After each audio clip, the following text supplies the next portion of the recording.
যেতিয়া মোক চাকৰি খেদাইছিল তেতিয়া মানে মোৰ হাতত পইচা পাতিও নাছিল। সন্তানটো বহুত কষ্টৰে ডাঙৰ দীঘল কৰিব লগা হৈছে। তাক ডাঙৰ দীঘল কৰিবলৈ মই 14 দিন ফুটপাথত শুব লগা হৈছিল। কুসুম কৈলাশ বুলি এজন আছে মোৰ লগৰ, আৰু তোৰ ভাইৰে হ'ব। কুসুমক লগ কৰিবলৈ মই বহুতবাৰ চেষ্টা কৰিছিলোঁ। কুসুমো পাত্তা দিয়া নাছিল। কিনো এইটো গছ ৰুই ফুৰা মানুহ ক'ৰ পৰানো আহিছে। এতিয়া জাপানত যেতিয়া চেৰী ব্লচম চাবলৈ যায়, শ্বিলঙত যেতিয়া যায়, আমাৰ ইয়ালৈও মানুহ আহিব, কিয় নাহিব? আৰু ফুলে যেতিয়া হাঁহে সেই অঞ্চললৈ গ'লে মই মানসিকভাৱে যিটো শান্তি পাওঁ, আৰু তাতকৈ মানে আচলতে স্বৰ্গ সুখ টকা পইচাই আচলতে মানুহক সুখ দিব নোৱাৰে। অলপ মানুহে পাগলা বুলিয়ে কয় মোক আজিকালি। যেতিয়া পাগলামি উকায় তেতিয়াই গৈ গছপুলি ৰুই দিওঁগৈ। আৰু কেতিয়াবা ৰাতি 12টা বজাতো মই গুচি আহোঁ। গুচি আহি ক'ৰবাত ৰাস্তাই যদি গৈ থাকোঁ দেখিছোঁ ঘেৰা এটা পৰি আছে, ৰাতি 12টা বজাত আহি কেতিয়াবা ঘেৰাটো আকৌ পোনাই থৈ গুচি যাওঁ। আপুনি গছ পুলি ৰোপণত গুৰুত্ব দিলে, আপুনিতো ইচ্ছা কৰা হ'লে বাহিৰত গৈ ভাল কোম্পানীত আপুনি চাকৰি কৰি থাকিব পাৰিলেহেঁতেন। চাউলখিনি মই গোটেই সিহঁতক বিকিবলৈ দিওঁ, আৰু তাৰ পৰা যিটো ইনকম হয় সেই ইনকমটো সিহঁতকে ল'বলৈ দিওঁ, আৰু সেই ইনকমে সিহঁতি ঘেৰা বনাই হেৰি কৰি তেনেধৰণে চলি আছোঁ। আৰু বহুতো নেতিবাচক খবৰৰ মাজতে আজি এজন ইতিবাচক ব্যক্তিক আপোনালোকৰ মাজলৈ লৈ আহিছোঁ। আৰু মই কিয় ইতিবাচক বুলি কৈছোঁ, আপোনালোকে অনুষ্ঠানটো শেষলৈকে চাব লাগিব। আৰু মোৰ দৃঢ় বিশ্বাস এই অনুষ্ঠানটো চালে আপোনালোকৰ মনতো এক ইতিবাচক চিন্তাৰ বাহ ল'ব। গতিকে মই চিনাকি কৰি দিব বিচাৰিছোঁ, মোৰ কাষত বহি আছে এজন অনুপ পাটকাইদেৱ। এতিয়া বিশেষকৈ তেখেতক আৰু এটা সন্মানেৰে বিভূষিত কৰা হৈছে, সেউজ কোঁৱৰ অনুপ পাটকাই। প্ৰথমে আপোনাক স্বাগতম জনাইছোঁ। ধন্যবাদ। বিশেষকৈ হয়তো বহুতে দেখিছে তেখেতক, বা বহুতে জানিব পাৰে, হয়তো বহুতে নাজানিব পাৰে। এখেতৰ এটা বিশেষ পৰিচয় আছে। এখেতে গছপুলিক নিজৰ সন্তানৰ দৰে মৰম কৰে, আৰু বিশেষকৈ চৰাইদেউ জিলাখনত সোণাৰু কাঞ্চন কৃষ্ণচূড়া বুলি এটা নাম ইতিমধ্যে পৰিচিত হৈ পৰিছে। আৰু সেই সোণাৰু কাঞ্চন কৃষ্ণচূড়াক লৈ যথেষ্ট সপোন দেখিছে আপুনি। আমাৰ দৰ্শকক আজি আপুনি সোণাৰু কাঞ্চন কৃষ্ণচূড়াৰ বিষয়ে কিছু জনাব বুলি আশা ৰাখিলোঁ। এইটো পৰিকল্পনা আচলতে মই 2019 1 ডিচেম্বৰৰ পৰাই কৰিছোঁ। যিখন মোৰ জন্মভূমি বৰচৌকী গাঁও, খাৰঘৰীয়া দেওধাই গাঁও আছিলে, এতিয়া বৰচৌকী হ'ল।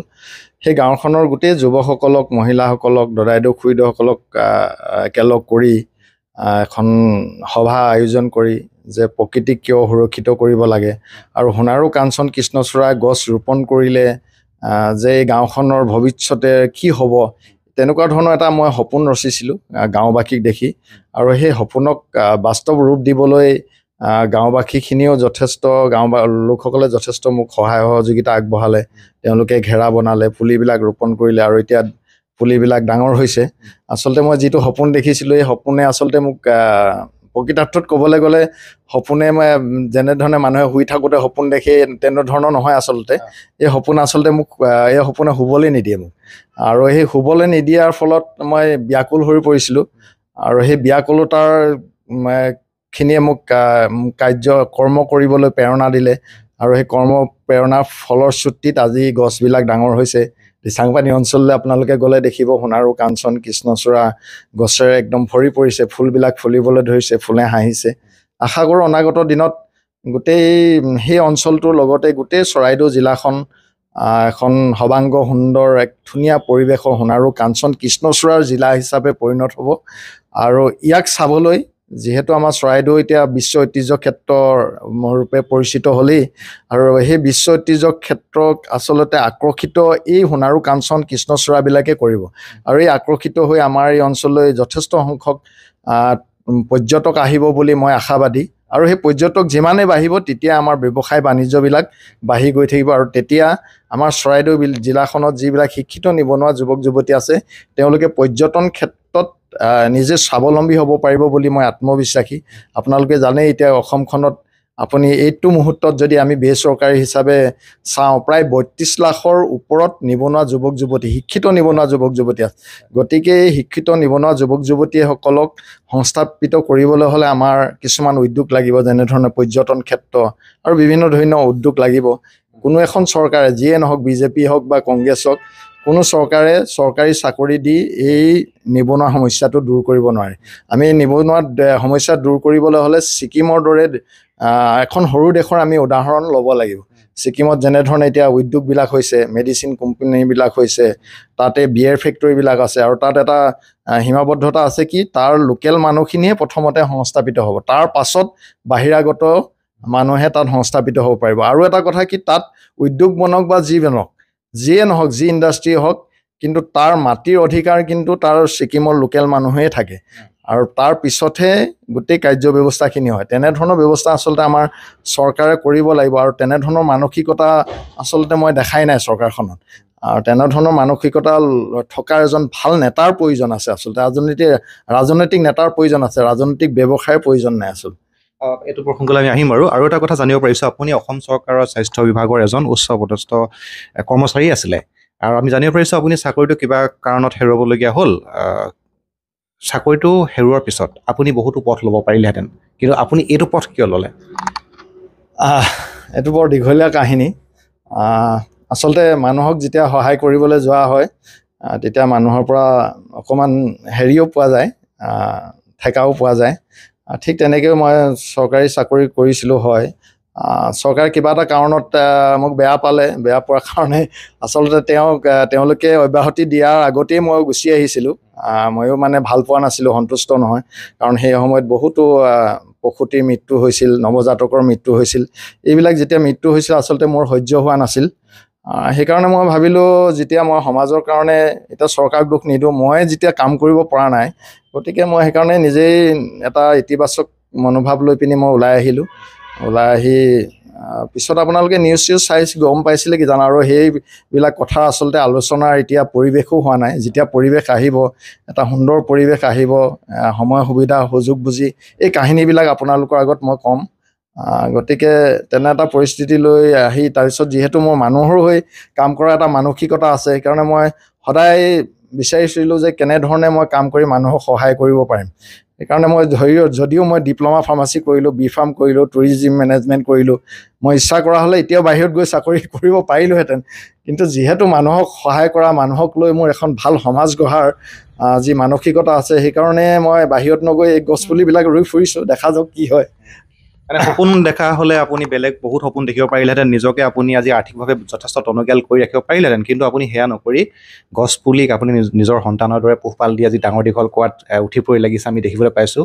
আৰু সোণাৰু কাঞ্চন কৃষ্ণচূড়াৰ লগত এতিয়া কেইবাজনো জনপ্ৰিয় শিল্পীও জড়িত হৈ পৰিছে, এই বিষয়ে অলপ জনাব। মই আচলতে বহুত দিন আগতে কল্পনা কৰিছিলোঁ যে যিহেতু শিল্পীয়ে সমাজ গঢ়ে আৰু শিল্পী যদি থাকোঁ, আমি গোটেই অসমখনকেই এখন ধুনীয়া সমাজ গঢ়ি এখন গোটেই আমাৰ অসমীয়া মানুহখিনিক একত্ৰিত কৰিব পাৰিম বুলি এটা মোৰ আত্মবিশ্বাস আছিল। আৰু সেই আত্মবিশ্বাসক সঠিক পথত নিবৰ কাৰণে মই শিল্পী বিচাৰি ফুৰিছিলোঁ। যিহেতু জ্যোতিপ্ৰসাদ আগৰৱালা, বিষ্ণু ৰাভা, আমাৰ স্বনামধন্য শিল্পী ভূপেন হাজৰিকা, তেওঁলোকে গীতৰ মাজেৰে অসমীয়া মানুহক জাগ্ৰত কৰিব পাৰিছিল। অসমীয়া মানুহক একত্ৰিত কৰি যিবিলাক ভুল পথ, সেই ভুল পথবিলাক দেখুৱাই পিনি অসমীয়া জাতিটোক আগুৱাই নিবলৈ তেওঁলোকে প্ৰয়াস কৰিছিল। সেই তেনেধৰণৰ এটা মনোভাৱ লৈ মই আমাৰ উজনি অসমতে মই শিল্পী বিচাৰি ফুৰিছিলোঁ। মোৰ ভাই তেতিয়া বৰচৌকী গাঁও, মুনক সুধিছিলোঁ যে এনেকুৱা আমাৰ আপোন মানুহ আছে নেকি, তোৰ লগৰ কোনোবা আছে নেকি? তেতিয়া সি কৈছিল যে কুসুম কৈলাশ বুলি এজন আছে মোৰ লগৰ, আৰু তোৰ ভাইৰে হ'ব, আমাৰ ৰিলেশ্যনৰ তেজৰ সম্পৰ্ক আছে। কুসুমক লগ কৰিবলৈ মই বহুতবাৰ চেষ্টা কৰিছিলোঁ, আৰু তেতিয়াতো মই সৰু মানুহ ন, কুসুমো পাত্তা দিয়া নাছিল প্ৰথম অৱস্থাত। কিনো এইটো গছ ৰুই ফুৰা মানুহ ক'ৰ পৰানো আহিছে, কি অদৰকাৰী এইবিলাক, গুৰুত্ব দিয়া। তাৰপিছত এদিন মই মনক ক'লোঁ, বোলো কুসুমক ধৰ। তাৰপিছত সেই তাক বিচাৰি আহি মৰাণত পালোঁ। মৰাণৰ আমাৰ শৰ্মা হোটেল মানে এখন এতিয়া বৰ মানে আওপুৰণি হোটেল এখন আছে, তাতে আমি তাক চাহ খাবলৈ মাতিলোঁ। মাতি নি পিনি তাক গোটেই ঘটনাখিনি ক'লোঁ যে তই এতিয়া নিজে স্বাৱলম্বী হৈছ, কিন্তু তোৰ গাঁৱৰখনৰ যিবিলাক আছে, তোৰ ভতিজা আছে, ভাই আছে, সেইবিলাকৰ অৱস্থাটো চাচোন, তই চব শিক্ষিত কিন্তু নিবনুৱা। কিন্তু আমি তেতিয়া কৈছিলোঁ যে এই নিবনুৱাখিনিক মই কেনেকৈ চাকৰি দিম। বোলো তই চাকৰি দিব নালাগে, কিন্তু আমি এনে কিছুমান কাম কৰোঁ যিবিলাক কামৰ যোগেদি আমি তেওঁলোকক স্বনিয়োজিত হৈ স্বাৱলম্বী হোৱাৰ পথ দেখুৱাব পাৰোঁ। তেতিয়া তাক মই এই সোণাৰু কাঞ্চনৰ কৃষ্ণচূড়াৰ কাহিনী কৈছিলোঁ। সি প্ৰথমতে বৰ ইণ্টাৰেষ্ট দিয়া নাছিলে। যেতিয়া 2019 সি অকণমানো ইণ্টাৰেষ্ট দিয়া নাই। 2019 আমি গছৰ মই প্ৰথম জন্মদিন পাতিলোঁ, সি যোৱা নাই তেতিয়া। যেতিয়া ছেকেণ্ড বৰ্ষপতি পাতিলোঁ তেতিয়া সি গ'ল। মানে গছবিলাক যেতিয়া ডাঙৰ হয় এটা ধুনীয়া পৰিৱেশ হৈছে আৰু তেতিয়া দেখিলে এইটোতো ভাল কথা দেখোন। তেতিয়া সি আহিলে, তাৰপাছত এতিয়া এৰিব নোৱাৰে, এতিয়া মোতকৈ আগতে সিয়ে যায় গছপুলি ৰুবলৈ। গতিকে এনেধৰণে গোটেই আমাৰ চৰাইদেউ জিলাৰ যিসকল শিল্পী, মাধৱৰ ওচৰলৈ আহিলোঁ, প্ৰত্যাশীৰ ওচৰলৈ আহিলোঁ, বিপিন দাৰ ওচৰলৈ গ'লোঁ, আমাৰ ৱাছিম আছে, ৱাছিম, ধীৰাজ এনেকৈ কৰি গোটেই শিল্পীখনিক মই একত্ৰিত কৰিবলৈ প্ৰয়াস কৰিলোঁ। চবেই জানে গানৰ ধৰি লওক ইটোৱে সিটোক গান এটা ভাল হ'লে অলপ ইগ' হয়, কিন্তু মোৰ এটা ভাল লাগে কি আমি সোণাৰু কাঞ্চন কৃষ্ণচূড়াৰ মাজেদি আমাৰ এই উজনি অসমৰ শিল্পীসকলক মই একত্ৰিত কৰি ৰাখিব পাৰিছোঁ। সেইকাৰণে আৰু এই গোটেই শিল্পীসকল যেতিয়া একত্ৰিত হয় তেতিয়াহ'লে আমি সমাজখনক, মই ভাবোঁ কি আমি সমাজখনক একত্ৰিত কৰি এটা ভাল পথেৰে আগুৱাই নিব পাৰিম। আৰু তেনে এক মনোভাৱ লৈ আচলতে, আৰু দ্বিতীয়তে কথা হ'ল, প্ৰথম কথাটো হ'ল একত্ৰিত কৰা, দ্বিতীয় কথা হ'ল আমাৰ পৰিৱেশৰ বিষয়ে যেতিয়া আমাৰ সজাগতা লাগে, সেই সজাগ কৰিবৰ কাৰণে সেইখিনি কোনে কৰিব পাৰিব? শিল্পীয়ে পাৰিব, কাৰণ শিল্পীসকলৰ কথা শুনে। তাৰ লগে লগে মই সাংবাদিক বন্ধুসকলক আগুৱাই ল'লোঁ, সচেতন ৰাইজসকলক আগুৱাই ল'লোঁ, যিসকলে প্ৰকৃতিক ভাল পায়। গোটেইখিনি লৈ আমাৰ সোণাৰু কাঞ্চন কৃষ্ণচূড়া নামেৰে এতিয়া এটা এছ'চিয়েশ্যন জন্ম হ'ল, এটা বৃহৎ অনুষ্ঠান হৈ গৈছে। বৃহৎ অনুষ্ঠান। এতিয়া আমাৰ সদস্য সংখ্যাই প্ৰায় 20,000ৰ অধিক হ'বলৈ গৈ আছে। বহুত ভাল কথা এইটো। আৰু এটা আপোনাৰ মানে প্ৰকৃত উদ্দেশ্যটো হ'ল গ্ৰাম্য পৰ্যটন। গ্ৰাম্য পৰ্যটন ক্ষেত্ৰৰ যোগেদি চাওক, এতিয়া গাঁও এখনলৈ মানুহ কেতিয়া আহিব? গাঁওখনত ব্যৱসায় বাণিজ্য কেতিয়া হ'ব? যেতিয়া গাঁওখনত কিবা এটা থাকিব লাগিব। আমাৰ গাঁৱততো কোনো উদ্যোগ নাই, কোনো চেনিকল নাই। জুই চলাৰ আগতে যি কাৰখানা আছিলে, আপোনাৰ ধৰি লওক বৰুৱা বামুণ গাঁৱত চেনিকল, জাগিৰোডত ধৰি লওক কাগজ কল, এইবিলাকতো চব বন্ধ হৈ গ'ল। কিন্তু আমাৰ লক্ষীনাথ বেজবৰুৱা, সাহিত্যৰথী লক্ষীনাথ বেজবৰুৱাৰ দৰে কৈ গৈছিল, সকলো আছিল, সকলো আছে, নুবুজো নলওঁ গম। এই বস্তুখিনিয়ে মোক মনত মানে এটা খুটিয়াই থাকে। তো সঁচাকৈ আমাৰ অসমত দুবৰি বনৰ পৰা একদম বটগছলৈকে চব ঔষধি গুণ আছে। আৰু এই সোণাৰু কাঞ্চন কৃষ্ণচূড়া গছবিলাক আমাৰ বাৰীৰ ঢাপত য'তে ত'তে হয়।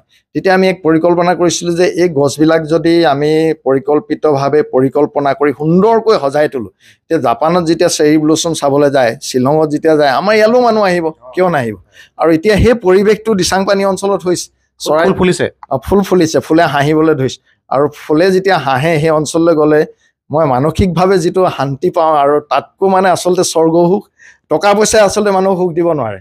এই যিটো সুখ দি আছে, আচলতে মই এতিয়া মন্ত্ৰী, MLA বা বিধায়ক বা বহুত ডাঙৰতকৈ মই সুখী জীৱন এটা লৈ আছোঁ আচলতে। কিমান অঞ্চলত ৰোপণ কৰা হৈছে এতিয়ালৈকে? চৰাইদেউ জিলাখনৰ প্ৰায়ভাগ গ্ৰাম্য অঞ্চলতে প্ৰায় হৈছেগৈ, আৰু ৰাস্তাৰ দাঁতিত। আৰু মই এতিয়া ৰাস্তা কিনাৰত পুলি ৰুবলৈ ভয় লগা হৈ গ'ল। সেইদিনাখন দেখিলে আপোনাৰ মাজতে এটা দেখিছিলোঁ গছপুলি কাটি থৈ গৈছিলে। কাটিছে, ৰাস্তা বহল কৰাৰ নামত গছপুলি কাটে।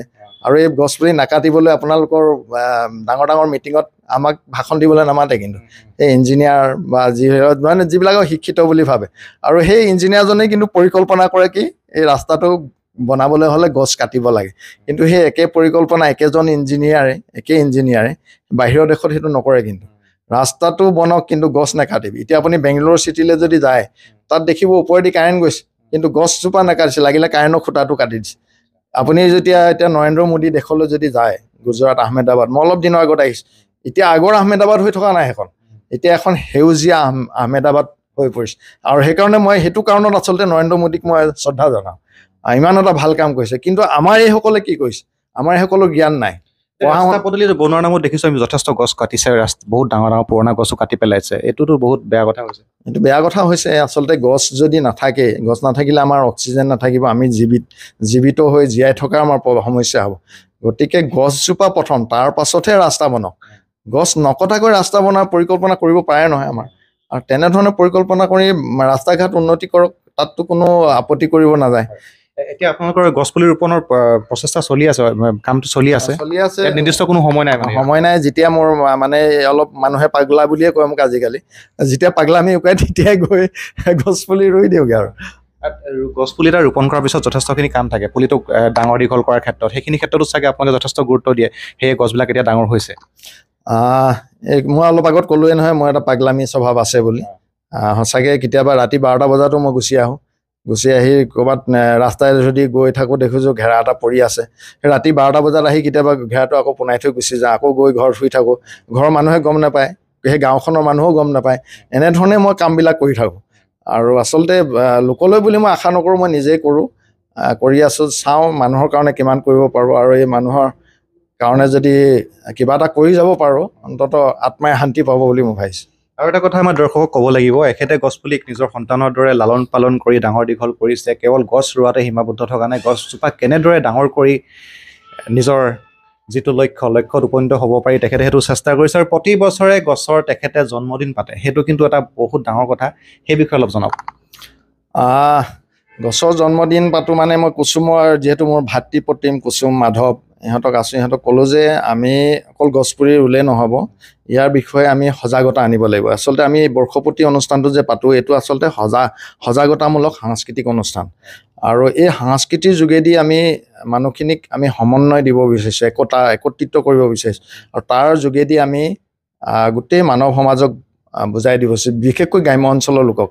কাৰণ আমি সজাগতা আনিবই লাগিব। গ্ৰাম্য অঞ্চলৰ লোকসকল যিমানখিনি অভিজ্ঞ বা ব্যক্তি হ'ব লাগে তেনে নহয়। পঢ়া শুনাৰো ধৰি লওক যেনেধৰণে সুবিধা নোপোৱাৰ কাৰণে তেনেদৰে আগবাঢ়ি যাবও পৰা নাই। গতিকে আমি যিসকলে জানো তেওঁলোকক যদি আমি বুজাই দিওঁ, বিশেষকৈ সাংস্কৃতিকবান যিসকল লোক আছে তেওঁলোকে যদি বুজাই দিয়ে, এতিয়া কুসুমহঁতে বা মাধৱহঁতে তেওঁলোকে যদি বুজাই দিব পাৰে, তেতিয়াই আচলতে গোটেই পৰিৱেশটো হৈ পৰিব বুলি গঢ় ল'ব বুলি ভাবিছোঁ। আচলতে প্ৰকৃতাৰ্থত ক'বলৈ গ'লে কুসুম মাধৱ ইহঁতে আচলতে এজন শিল্পী হ'বলৈ প্ৰয়াস কৰি আছে। অকল গান এটা গালে শিল্পী নহয়, আচলতে ধুনীয়া গান এটা গালে বা জনসাধাৰণে হাততালি মালে গান মানুহৰ কাৰণে কাম কৰিব লাগিব, তেওঁ সৃষ্টি কৰিব লাগিব, মানুহক একত্ৰিত কৰিব লাগিব, মানুহক সমাজক আগুৱাই নিব লাগিব। আৰু মানুহৰ কাৰণে অৱদান দিব পাৰিলেহে আচলতে শিল্পী হয়। যেনে এতিয়া জ্যোতিপ্ৰসাদ আগৰৱালাক আমি শিল্পী বুলি কওঁ, কাৰণ তেখেতৰ অৱদান আছে অসমীয়া জাতিটোৰ কাৰণে। বিষ্ণু ৰাভাক আমি শিল্পী বুলি কওঁ, ভূপেন হাজৰিকাক শিল্পী কওঁ। সেই ভূপেন হাজৰিকা, বিষ্ণু ৰাভা, জ্যোতিপ্ৰসাদ আগৰৱালাৰ সমপৰ্যায়ৰ ইহঁতি হোৱাগৈ নাই, কিন্তু তেওঁলোকে আজি যিটো কাম কৰিছে, এতিয়া পৃথিৱীত আটাইতকৈ প্ৰয়োজনীয় কামটোৱেই তেওঁলোকে কৰি আছে। গতিকে তেওঁলোকে শিল্পী হ'বলৈ প্ৰয়াস কৰিছে। সেইকাৰণে ৰাইজক মই জনাওঁ, কুসুমক আপোনালোকে ধন্যবাদ দিয়ক, মাধৱক ধন্যবাদ দিয়ক, বিপিন চাওদামক ধন্যবাদ দিয়ক, ধীৰাজ, যিসকল শিল্পী আছে, আমাৰ ৱাছিম, আমাৰ সুৰেন্দ্ৰ লহৰ, বহুত উজনি অসমৰ সকলো শিল্পীসকলকে আপোনালোকে ধন্যবাদ দিয়ক, সাহস দিয়ক, প্ৰেৰণা দিয়ক। মোৰ লগত একেলগ থাকিবলৈ আমি একেলগে কাম কৰি যাম। অনাগত দিনত চৰাইদেউ জিলাখন এখন ধুনীয়া সুন্দৰ জিলাত পৰিণত হ'ব, যাতে পৃথিৱীত পৰিচিত হওক যে চৰাইদেউ জিলাখনতেই গোটেই 12 মাহ ফুল ফুলি থকা এখন জিলা, ভাৰতবৰ্ষৰ এখন জিলা, সেইটো পৃথিৱীত পৰিচিত কৰিবৰ কাৰণে মই প্ৰয়াস কৰি আছোঁ। সেইটো খুব সোনকালে হ'বলৈ গৈ আছে। আৰু যেতিয়া সোণাৰু কাঞ্চন কৃষ্ণচূড়া একেলগে ফুলি উঠিব, সঁচাকৈ এক নান্দনিক পৰিৱেশ, মানে যিটো আমি মনত ভাবি এটা অনুমান কৰিব পাৰিছোঁ। আৰু তেতিয়া নিশ্চয়কৈ বহুত পৰ্যটক ইয়ালৈ আহিব। আৰু সঁচাকৈ গ্ৰাম্যৰ যিটো পৰ্যটনৰ কথা আপুনি চিন্তা কৰিছে, বহুত দূৰদৰ্শিতা আপোনাৰ। লগতে গছ আমাক এনেও প্ৰয়োজন, লগতে গছ ৰোৱাৰ লগতে এটা গ্ৰাম্য পৰ্যটনো গঢ় লৈ উঠিব। বহুত ভাল চিন্তা, আপোনাক সেইটো কাৰণে ধন্যবাদ জনাবই লাগিব। এতিয়ালৈকে কিমানমান গছপুলি ৰোপণ কৰিছে? প্ৰায় 2 লাখৰ ওচৰা-ওচৰি হৈছেগৈ। আৰু প্ৰায়বিলাক পুলি ডাঙৰ হৈছে। আচলতে মই যেনেধৰণে কাম কৰিব লাগিছিলে তেনেধৰণে কৰিব পৰা নাই, কাৰণ মোৰ সন্তান এটাই, দুখো লাগে মাজে মাজে। মানে কি, সন্তানটো বহুত কষ্টৰে ডাঙৰ দীঘল কৰিব লগা হৈছে। তাক ডাঙৰ দীঘল কৰিবলৈ মই 14 দিন ফুটপাথত শুব লগা হৈছিল, এনেকুৱা এটা পৰ্যায়ও পাইছে। আৰু সেইটো সময়ত যেতিয়া মোক চাকৰি খেদাইছিল, তেতিয়া মানে মোৰ হাতত পইচা পাতিও নাছিল। বিশেষকৈ ডক্টৰ অমিত বৰুৱা, মেৰিন শইকীয়া, নৱ শইকীয়া, এই সকলোবিলাকে পইচা পাতি তুলি তেওঁলোকে আচলতে ল'ৰাটোক, সন্তানটোক বচালে। এতিয়া নকওঁ, দুখ লাগে এইবিলাক। আপুনি সেইটো পৰ্যায়ৰ পৰা উঠি আহি, মই পুনৰ কৈছোঁ, আপুনি গছ পুলি ৰোপণত গুৰুত্ব দিলে। আপুনিতো ইচ্ছা কৰা হ'লে বাহিৰত গৈ ভাল কোম্পানীত আপুনি চাকৰি কৰি থাকিব পাৰিলেহেঁতেন, কিন্তু আপুনি সেইটো কিয় বাছি ল'লে যে গছেই ৰুম মই? পইচা পাতিনো কিয় লাগে ইমান? যিহেতু মই ধুনীয়াকৈ খাই আছোঁ, ধুনীয়া ড্ৰেছ এটা পিন্ধিছোঁ, মোৰ পৰিবাৰকো, তাইও নিজে চাকৰি কৰে, সন্তানটোকো এতিয়া বৰ্তমান তাকো ভালকৈ ৰাখিব পাৰিছোঁ। গতিকে এটা সাধাৰণ জীৱনটোৱে আচলতে পইচা পাতি কি, আজি আমিতো স্বৰ্গলৈ লৈ যাব নোৱাৰোঁ, ঢেৰ সম্পত্তি কিয় প্ৰয়োজন, কিন্তু মানুহৰ কাৰণে যদি কিবা এটা কৰি যাব পাৰোঁ, অন্ততঃ মানুহে মনত ৰাখিব। আপুনি যিটো কাম কৰি আছে একেবাৰে নিস্বাৰ্থভাৱে, এইটো নিস্বাৰ্থভাৱে সমাজখনৰ কাৰণে হওক বা পৰিৱেশৰ কাৰণে হওক, এইটো একেবাৰে নিস্বাৰ্থভাৱে কৰা এটা কাম। আৰু এতিয়া যিহেতু আপোনালোকে ইমান গছপুলি ৰোপণ কৰিছে, 2 লাখকৈ গছপুলি ৰোপণ কৰিছে, ইয়াতো কিছু অৰ্থৰ প্ৰয়োজন হয়। এই অৰ্থটো ক'ৰ পৰা আহে? বৰ ডাঙৰ প্ৰশ্ন এটা সুধি দিলে। অৰ্থৰ প্ৰয়োজন হয়, মানে বাঁহটোতো আমাৰ যিটো পুলিটো মই নিজে পচাওঁ, পুলিটোতো দেখিছে, গুটিটো আনি পচালে পুলি হয়েই, যিহেতু এইবিলাক থলুৱাভাৱে হোৱা গছ। পুলিটো মই নিজে পচাওঁ, আৰু বাঁহ আছে আমাৰ ঘেৰা বনাবলৈ আমাৰ ককা দেউতাৰ বহুতখিনি বাঁহ আছে বাঁহনি আছিলে এই বাঁহবিলাক দদাইদেউ সহায় কৰিছে যে বাঁহবিলাক কাট আকৌ বাঁহ গজিবই বাঁহৰ পৰা আমি ঘেৰা বনাই থাকোঁ এই ঘেৰা বনোৱাৰ কাৰণে মোৰ যিসকল চাহ জনজাতিৰ লোক কিছুমান মানে মোৰ ভাই বন্ধু এতিয়া মোৰ নিজৰ ভাই নিচিনা হৈ গৈছে শংকৰ আছে ৰবট আছে এনেকৈ কৰি খনা বাগানৰ প্ৰায়বিলাক মানে মোৰ ভাই ককাই চাহ জনজাতি লোক তেওঁলোকে মোক সহায় কৰে এতিয়া নতুনকৈ আকৌ ডুমৰ দলঙৰ চাহ জনজাতিৰ লোকসকলেও মোক সহায় কৰে তেওঁলোকক সেই ঘেৰা বনাই কিন্তু দুখো লাগে তেওঁলোকেতো নিজৰ পেটটোৰ কাৰণে কিবা এটা কৰিব লাগিব সেইকাৰণে কি হ'ল মোৰ 10 বিঘা মানে মোৰ নহয় দেউতাৰ 10 বিঘা মাটি আছে সেই 10 বিঘা মাটিত মই কণ জহা খেতি কৰোঁ আৰু সেই খেতিটো মোৰ ট্ৰেক্টৰো আছে ট্ৰেক্টৰ দি কৰোঁ আৰু সেই গোটেই খেতি বাতিখিনি সেই খনা বাগানৰ যিসকল মোৰ চাহ জনজাতি ভাই বন্ধু ককাই ভাই আছে তেওঁলোকে কৰে আৰু তাৰ কাৰণে মই খাবৰ কাৰণে আমাৰ বেছি ডাঙৰ নহয় পৰিয়ালটো মা দেউতা মই ভাইটি ভণ্টি মোৰ পৰিয়াল ইমানেই আমাৰ খাবলৈও যথেষ্ট ইমান প্ৰয়োজন নহয় আৰু বাকী যিখিনি আছে সেই চাউলখিনি মই গোটেই সিহঁতক বিকিবলৈ দিওঁ আৰু তাৰ পৰা যিটো ইনকম হয় সেই ইনকমটো সিহঁতকে ল'বলৈ দিওঁ আৰু সেই ইনকমে সিহঁতি ঘেৰা বনাই হেৰি কৰে তেনেধৰণে চলি আছোঁ আৰু এতিয়া নতুনকৈ এখন কমলা বাৰী বনাইছোঁ তাত 1000 জোপা কমলা গছ আছে লাগিছে ভাবিছোঁ সেই কমলাবিলাকো যদি হয় তাক বিকি আৰু মই চাহ জনজাতি লোকসকলক আৰু তাৰ পৰাও মই সহায় কৰিব পাৰিম আৰু মোক নালাগে আচলতে তেওঁলোকে যাতে চলি থাকিব পাৰে মোৰো সহায় হৈ থাকে তেনেধৰণে এটা পৰিকল্পনা কৰি কাম কৰি গৈ আছে অনুষ্ঠানটো প্ৰথমতে কৈছিলোঁ এটা ইতিবাচক অনুষ্ঠান লৈ আহিছোঁ আপোনালোকৰ বাবে আৰু কিয় ইতিবাচক হয়তো ইমানলৈকে চাই আপোনালোকে গম পাইছে আৰু দেখিছে নিস্বাৰ্থভাৱে পৰিৱেশ সজাগতাৰ কাৰণে হওক বা গ্ৰাম্য পৰ্যটনৰ কাৰণে হওক নিজৰ কষ্টোপাৰ্জিত ধনো তেখেতে ব্যয় কৰি আজি গছক নিজৰ সন্তানৰ দৰে লালন পালন কৰি জীয়াই তুলিবলৈ চেষ্টা কৰিছে সোণাৰু কাঞ্চন কৃষ্ণচূড়াক লৈ তেখেতে যি সপোন দেখিছে অতি সোনকালে সেয়া ফলপ্ৰসূ হ'ব হয়তো আৰু 4-5 বছৰৰ পিছত উজলি উঠিব সকলো 4-5 বছৰ নালাগে আচলতে এতিয়া আমি ভাবিছোঁ অহা কাইলৈ মিটিং আছে গোটেই জনসাধাৰণকে নিমন্ত্ৰণ জনাইছোঁ আমি পঞ্চম বৰ্ষপতি আচলতে বৰ্ষপতি নহয় এতিয়া আমি উৎসৱলৈ পৰিণত কৰিম এটা যিহেতু আমি ৰুৰেল টুৰিজিমৰ এটা পৰিকল্পনা আছিল গতিকে এইটো উৎসৱলৈ পৰিৱৰ্তন কৰিলেহে আচলতে আমাৰ ৰুৰেল টুৰিজিমৰ আমাৰ যিটো কনচেপ্ট সেইটো সাৰ্থকতা হ'ব বুলি ভাবোঁ এই অহা বছৰকে আমি খুব মষ্ট প্ৰবেবলি 19, 20, 21, 22, 23 জানুৱাৰীত আমি 5 দিনীয়াকৈ আমি আমাৰ সোণাৰু কাঞ্চন কৃষ্ণচূড়াৰ উৎসৱ পালন কৰিম তাত বিভিন্ন ধৰণৰ অনুষ্ঠান থাকিব কুসুমক কৈছোঁ আৰু বিভিন্নজনৰ লগতো মই যোগাযোগ কৰি আছোঁ এইবাৰ আৰু এটা আমি অনুষ্ঠান সংযোজন কৰিম বুলি ভাবিছোঁ নৰ্থ ইষ্ট বিউটি কণ্টেষ্ট আৰু সেইটো আমাৰ সেই ৰেম্পত যে খোজকঢ়া বিউটি কণ্টেষ্ট হ'ব নালাগিব মানে সেইটো আমাৰ এটা কনষ্ট্ৰাক্টিভ থাকিব লাগিব আমি সেইটোৰ যোগেদি আমি এটা প্ৰমোশ্যন কেনেধৰণে কৰিম সেই পৰিকল্পনাটো মই কুসুমক কৈছিলোঁ যে আমি চৰাইদেউ মৈদাম আছে বুলি ক'লেতো নহ'ব তাক প্ৰমোশ্যন কৰিব লাগিব আমি ধুনীয়া ধুনীয়া ছোৱালীবিলাকক যদি আহোম ড্ৰেছত পিন্ধাই তাত যদি আমি ফটো ছেশ্যন কৰোঁ আমাৰ যদি নাফুক বাগানখন ধুনীয়া বাগান সেই বাগানখন টুৰিজিমটো গ্ৰ'থ কৰিবৰ কাৰণে চাহ জনজাতিৰ ড্ৰেছত যদি সেই মডেলবিলাকক আনি আমি এটা ফটো ছেশ্যন কৰোঁ আমাৰ ওচৰতে আছে আমাৰ দিখৌমুখ তাত ধৰি লওক আমাৰ বিশ্বৰ যিবিলাক ড্ৰেছ তাত সেইবিলাক ধুনীয়াকৈ আমি যদি ফটো ছেশ্যন কৰি যদি আমি প্ৰমোশ্যন কৰোঁ আৰু সেই প্ৰমোশ্যনটো আচলতে কিছুমান এনেকুৱা ধৰণৰ শিল্পীবিলাক যিবিলাক ফটোগ্ৰাফাৰ আছে তেওঁলোকে কৰিব পাৰিব তেনেধৰণৰ এটা পৰিকল্পনাৰ কনচেপ্ট মই সিহঁতক বুজাই দিছোঁ গতিকে সেই অনুষ্ঠানটো এইবাৰ আমি অনুষ্ঠিত মানে সংযোজন কৰিম লগতে ডিবেটিং কম্পিটিশ্যনো থাকিব আইনাম দিহানাম বিয়ানাম আৰু নতুনকৈ উঠি অহা শিশুসকলক উৎসাহ যোগাৰ কৰিবৰ কাৰণেও আমি অনুষ্ঠান কৰিম ৰাতিটো শিল্পীসকলক কুসুমহঁতক দিয়ে দিছোঁ তহঁতি যি কৰ কৰি থাক যাতে আমাৰ সমাজখন একত্ৰিত হৈ থাকে গোটেই গাঁৱৰ ৰাইজবিলাক যাতে এটা সমন্বয় ঘটিবলৈ সেই 5 দিনত যাতে সময় পায় আৰু তাতে আমাৰ ব্যৱসায় বাণিজ্য থাকিব সেই ব্যৱসায় বাণিজ্য তাতে আমাৰ থলুৱা লোকসকলে যাতে কৰিব পাৰে তাৰ পৰা যাতে ইনকম কৰিব পাৰে আচলতে গ্ৰাম্য টুৰিজিমটো এনেধৰণে আগবাঢ়ি যাব মানুহ সমাগম হ'লেই ব্যৱসায় বাণিজ্য হ'ব মানুহ একত্ৰিত হ'ব ইজনে সিজনৰ ভাৱৰ আদান প্ৰদান কৰিব পাৰিব সমন্বয় হ'ব আৰু এটা কথা সুধিব লাগিব মই পাহৰি আছোঁ আপোনাৰ নামটো অনুপ পাটকাই কিয় হ'ল প্ৰকৃততে আপোনাৰ উপাধি কি মোৰ উপাধি আচলতে মোহন পাটকাই শব্দটো আচলতে এটা চেণ্টিমেণ্ট শব্দ আহোম জনগোষ্ঠীটোৰ যিহেতু চাওলুং চুকাফাই পাটকাই পৰ্বতৰ পাৰ হৈ অসমত এক সমন্বয় ঘটিছিল বিভিন্ন জাতি জনজাতি সকলোকে একগোট কৰি নিজৰ এটা ভাষা আছিল আমাৰ টাই আহোমৰ কিন্তু নিজৰ ভাষাটোক এৰি পিনি আমি এটা অসমীয়া ভাষা তেওঁ গঠন কৰিছিল চাওলুং চুকাফাই বিভিন্ন ধৰ্মৰ ভাষালম্বীৰ যিবিলাক সাংস্কৃতিক সকলোবিলাক একত্ৰিত কৰি অসমীয়া সংস্কৃতি গঢ়ি তুলিছিল। সেই পাটকাই শব্দটো এটা বহুত অৰ্থ আছে আৰু মই ভাবিছিলোঁ কি সেই পাটকাই শব্দটো যাতে মোৰ অন্তৰত সোমাই পৰক, ময়ো যাতে অসমীয়া সমাজখনক একত্ৰিত কৰিব পাৰোঁ, তেনেকুৱা এটা মনোভাৱ লৈ মোৰ নামটো মোহনৰ পৰা অনুপ পাটকাই কৰি পেলালোঁ।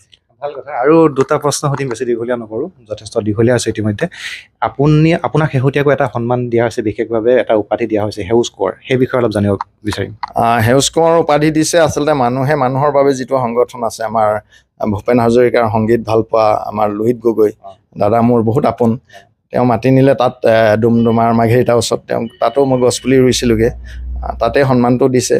দাদাক কৈছোঁ এতিয়া আচলতে এনেধৰণৰ সন্মানৰ মই যোগ্য হোৱা নাই, অসমত বহুত ভাল মানুহ আছে, বহুত ভাল কাম কৰি আছে, তথাপিতো দিছে। আপুনি আচলতে সন্মানটো দি পিনি মোক আৰু অলপ দায়িত্ব দিলে আৰু অলপ বেছিকৈ কাম কৰিবলৈ মোক উৎসাহ দিলে, সেইকাৰণে ভাল লাগিছে। আচলতে বেলেগ ধৰণৰ একো নাই, আৰু উৎসাহ যে যোগাইছে আমাৰ লোহিত গগৈৰ নিচিনা এজন মানুহে যেতিয়া এনে ধৰণৰ উৎসাহ যোগাই দিছে, গতিকে মই নিজৰ দায়িত্ব পালন কৰিব লাগিব, যিমানখিনি পাৰোঁ কৰি যাম ৰাইজৰ কাৰণে। শেষত আৰু এটা প্ৰশ্ন সুধিম, এতিয়া যিহেতু গছপুলি চৰাইদেউ জিলাতে ৰোপণ কৰি থকা হৈছে, পৰৱৰ্তী পৰ্যায়ত অসমৰ বিভিন্ন প্ৰান্ততো এনেকুৱা ৰোপণ কৰাৰ পৰিকল্পনা আছে নেকি? পৰিকল্পনাটো মই বহুত দিন আগতেই কৈছিলোঁ, কুচুমকো কৈছিলোঁ, আমাৰ গোলাঘাটৰ গায়ক আমাৰ কি আছিলে তাৰ নাম, আশ্চৰ্য, তাৰ লগতো ভাৱৰ আদান প্ৰদান হৈছিল। মই বোলো চোৱা, তোমালোকে গোটেই শিল্পীখিনি যদি, অসমৰ শিল্পীখিনি যদি একত্ৰিত হয়, তেতিয়াহ'লে আমাক অসমখন সেউজীয়া কৰিবলৈ কিন্তু বেছি সময় নালাগিব। চৰাইদেউ জিলাত যিটো পদক্ষেপ লৈছে, সমগ্ৰ যি অসমখন এনেকুৱা সেউজীয়া হয়, সোণাৰু কাঞ্চন কৃষ্ণচূড়াৰ ফুলে যি জকমকাই উঠে, এটা কেনেকুৱা পৰিৱেশ হ'ব? তাৰ বাবে আচলতে এই আশ্চৰ্যৰ দৰে আমাৰ কুসুম, বিপিন দা, এনেধৰণৰ আচলতে লোকসকলে, শিল্পীসকলে আচলতে দায়িত্ব ল'ব লাগিব। অসমখনক একগোট কৰিবলৈ বেছি সময় নালাগে। আমাৰ অসমীয়া মানুহবোৰ বহুত সহজ সৰল মানুহ, আৰু সেই সহজ সৰল মানুহবিলাকক যদি আমি সহজভাৱে বুজাই মেলি নিওঁ আৰু শিল্পীসকল যদি আগত যায়, তেতিয়াহ'লে অসমখন একত্ৰিত হ'ব, অসমীয়া জাতিও থাকিব, অসমখন সেউজীয়া হৈ থাকিব। বহুত ভাল লাগিলে। আৰু এটা কথা শেষত ক'বই লাগিব, গছপুলি যিমান পাৰে ৰোপণ কৰক, কিন্তু বহুতে গছপুলি ৰোপণ কৰে, পিছত লালন পালন কৰি যিদৰে ডাঙৰ দীঘল কৰিব লাগে সেইখিনি দায়িত্ব পাহৰি যায়, আৰু সেই অৱশেষত গছবিলাক মৰি যায়। গতিকে গছপুলি ৰোৱাতে সীমাবদ্ধ নাথাকি সময়মতে পানী যোগান ধৰা বা চকু দিয়াটো যথেষ্ট গুৰুত্বপূৰ্ণ। আচলতে নিজৰ সন্তানৰ দৰে লালন পালন কৰিব লাগিব। গছপুলিটো আমি যেনেকৈ এতিয়া ডাঙৰ হোৱাৰ লগে লগে আমাৰ মা দেউতাই এৰি দিছে, গছপুলিটো আচলতে অকণমান ডাঙৰ হোৱাৰ পিছত যেতিয়া গৰু ছাগলীয়ে খাব নোৱাৰে, তেতিয়া আমি তাক নিজে নিজৰ ব্যৱস্থা কৰি ল'ব পাৰে। আচলতে চব সৰুতে আমি সকলো সৰু বস্তুকে, চৰাই যেনেকৈ পোৱালিটোক যেনেকৈ চৰাইজনীয়ে আপডাল কৰে, আমাৰ সন্তানসকলক যেনেকৈ মাক বাপেকে হেৰি কৰে, তেনেকৈ আমি চব বস্তুৱে কৰিব লাগিব, যিহেতু এইবিলাক প্ৰাণী, এইবিলাক জীৱ। গতিকে পৃথিৱীত ইমান ধুনীয়া এটা পৰিৱেশ পৃথিৱীখন, আৰু এখন দুনিয়াত আকৌ ঘূৰাই নাপাওঁ আমি, গতিকে সকলো আহক এখন ধুনীয়া পৃথিৱী গঢ়ো। হয়, গছ থাকিলে মানুহ থাকিব, গতিকে সকলোৱে গছপুলি ৰোপণ কৰক আৰু লালন পালন কৰক। আৰু যিদৰে অনুপ পাটকাইদেৱে যিটো সপোন দেখিছে, সোণাৰু কাঞ্চন কৃষ্ণচূড়াই যিদৰে চৰাইদেউ জিলাখন জকমকাই উঠাৰ এক সপোন দেখিছে, তেনেদৰে আমি আশা কৰোঁ সকলো যদি ওলাই আহে, এদিন গোটেই সমগ্ৰ অসমখনেই বিশ্বৰ ভিতৰত জিলিকি উঠিব। আৰু আমাৰ যিহেতু গছৰ প্ৰয়োজন, সেই সেউজীয়াৰ আমাৰ যি অক্সিজেনৰ প্ৰয়োজন, সেই অক্সিজেনো বহন কৰিব। গতিকে সকলোৱে লগ লাগি গছপুলি ৰোপণ কৰক আৰু সময়মতে লালন পালন কৰক। আশা কৰিছোঁ অনুষ্ঠানটো চাই ভাল লাগিলে, আৰু আপোনাকো ধন্যবাদ জনাইছোঁ এইখিনি সময় দিলে। চাই থাকিব ইলাইভ, পুনৰ লৈ আহিম এনেকুৱা কিছু ইতিবাচক অনুষ্ঠান। আজিলৈ ইমানতে সামৰিছোঁ, নমস্কাৰ।